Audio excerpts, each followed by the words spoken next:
Bonjour, donc là je fais un petit trailer reaction sur... Alors lui, je ne m'attendais vraiment pas. C'était vraiment la catégorie des suites tardives que je ne m'attendais pas à voir sortir un jour. Donc c'est le Diable s'habille en Prada 2.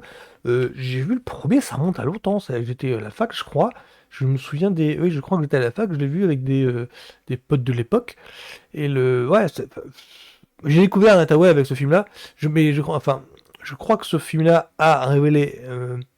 Anne Hathaway, au du grand public, elle était déjà égérie de Disney avec, je crois que c'est Princesse Margaret, je crois, les films. Il y a déjà un 3 en préparation, je vois. Voilà, donc, enfin, j'ai découvert quelques actrices avec ce film-là, et je crois que l'intérêt du Diable s'habille en Prada. Alors, l'histoire du Diable s'habille en Prada numéro un, c'est Anne Hathaway qui est journaliste, je crois, dans un euh, petit journal qui intègre un grand journal new-yorkais et qu'en fait c'est vraiment l'apprentissage à la radio en fait. C'est l'apprentissage de la jeune naïf qui rencontre la grosse revue à la mode et elle galère pour s'imposer. Le comique étant que elle se rend compte de ça. Enfin, dans le film qui était très, enfin, je crois qu'à la base c'est tiré d'un bouquin et dans le bouquin c'était très humour vitriol, c'est très on se moque de la mode et dans le film qui est donc une production Disney, je crois que des critiques avaient pointé du doigt ce détail-là, comme quoi le propos corrosif était édulcoré. Parce que dans le film, ça passe juste par le fait que c'est ses amis qui la chambrent parce qu'elle a trouvé du boulot dans une grosse revue à la mode.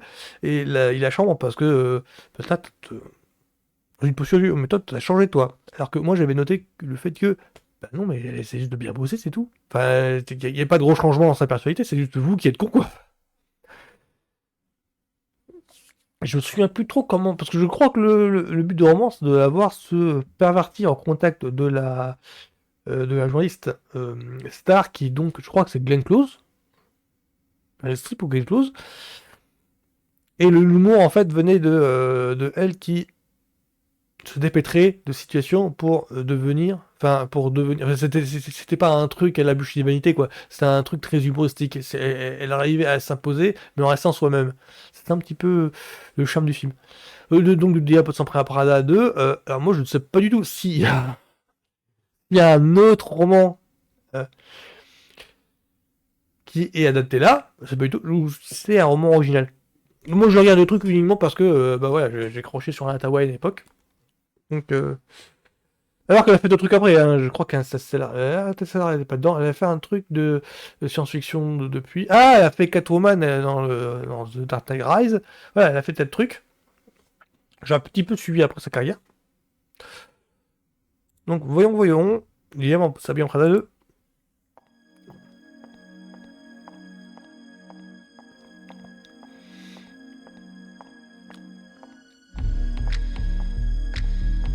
A priori, c'est même meilleur que le premier.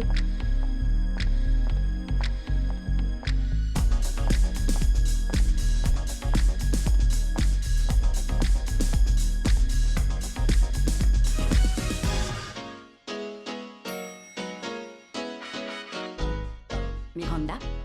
J'ai failli attendre.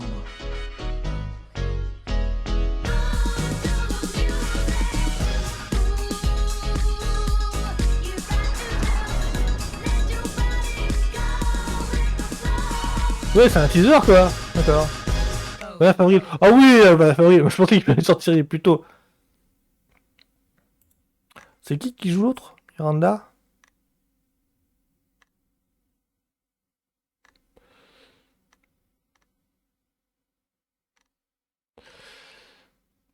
Ouais, alors, bon, a priori, c'est le même univers que le premier, pas de gros changements. Et c'est vraiment c'est- il la joue vraiment suite tardive. Et je vois qu'il y a beaucoup de commentaires qui sont en train de se demander, j'espère que le scénario sera aussi bien que le premier. Bah, ouais, enfin, le scénario du premier était bateau, hein, de mémoire. Parce que le premier, c'était quand même, oui, comme j'ai dit, hein, c'était la jeune journaliste qui essaye de faire trouver ses marques dans une revue. C'est tout ce que je me rappelle. Et ça, on a vu ça pas mal de fois. Il y avait un film français, le premier à Paris, dans les années 40-50. Oui, pour vous dire qu'il y a une structure, en fait, qui existe depuis les années 40-50. Doc Hollywood, ça marche pas comme ça. Mais ouais, le côté, le pecno qui débarque dans la grande ville, ouais, bah, c'est Superman avec Clark Kent qui débarque à Metropolis. Donc, c'est pas du tout innovant. Faut pas s'attendre à un scénario meilleur que l'original. Meryl Streep, voilà! Meryl Streep, depuis le début, moi je suis sur Game Close. Pour moi, je confonds les deux, hein, je confonds les deux facilement. Les deux ont deux grandes actrices, mais qui ont évolué dans le même genre de cinéma. Et à peu près dans le même rôle. C'est pour ça que je les confonds. Honte à moi. Je crois que Meryl Streep, c'est Kramer contre Kramer. Out of Africa. Ouais. Sur de Madison avec Clint Eastwood. Voilà.